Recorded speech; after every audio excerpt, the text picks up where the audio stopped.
Kami dari kelompok 4 akan mempresentasikan bab 7 kas dan giro BI. Kelompok kami terdiri dari Bayu Wawan Supriyanto, Ratna Dewi Nirwana, Vina Yumitalina, Dian Mustika, Mafa Deni Arianto, Vera Viananda, Dewi Irfan, Sylvia Aryana, Satria Bagaswara, dan Dalva Alfandian.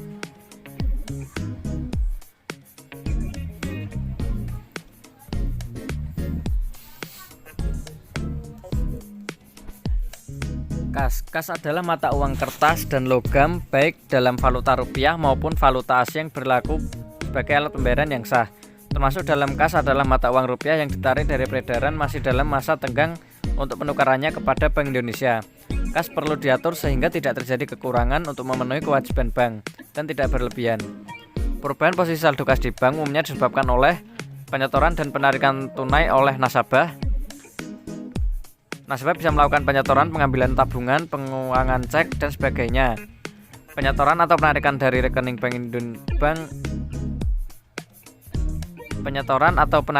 rekening bank yang bersangkutan di Bank Indonesia. Penggunaan untuk transaksi intern bank, misalnya untuk dana kas kecil.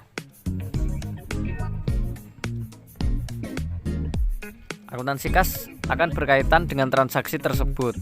Pencatatannya sebesar yang diterima atau yang dibayarkan. Kas suatu bank tidak boleh bersaldo kredit sebab akan mengganggu likuiditas. Khusus untuk rekening kas sering menampung pengiriman uang secara fisik dari suatu bank ke bank lain atau dari suatu cabang ke cabang yang lain.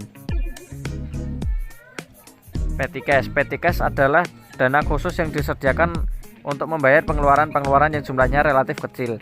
Ada dua sistem pencatatan petty cash, yaitu satu, sistem dana tetap merupakan sistem pengelolaan kas kecil di mana pada saat pembentukan dana kas kecil, bank akan mencatat debit dana kas kecil dan selanjutnya pemakaian dana kas kecil tidak di jurnal. 2. Sistem dana berfluktuasi merupakan sistem pengelolaan kas kecil di mana pada saat pengisian kas kecil, bank akan mendebit dana kas kecil dan mengkredit rekening kas.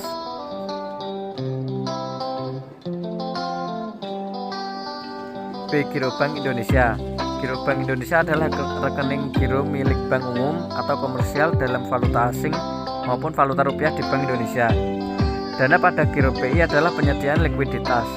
Dengan giro BI, bank dapat membiayai transaksi antar cabang maupun antar bank melalui penyelesaian clearing dan transfer. Di samping itu dapat digunakan untuk membayar penarikan deposito yang relatif besar, pemberian kredit bank, dan sebagainya. Mutasi giro BI sering dilakukan semakin banyak transaksi untuk antar bank atau antar cabang. Namun demikian pada setiap hari, saldo harus dapat memenuhi ketentuan BI mengenai giro wajib minimum atau GWM. Transaksi giro BI lebih banyak berkaitan dengan satu, transaksi clearing, pemindah bukuan, pengambilan, penyetoran uang tunai ke BI oleh bank komersial.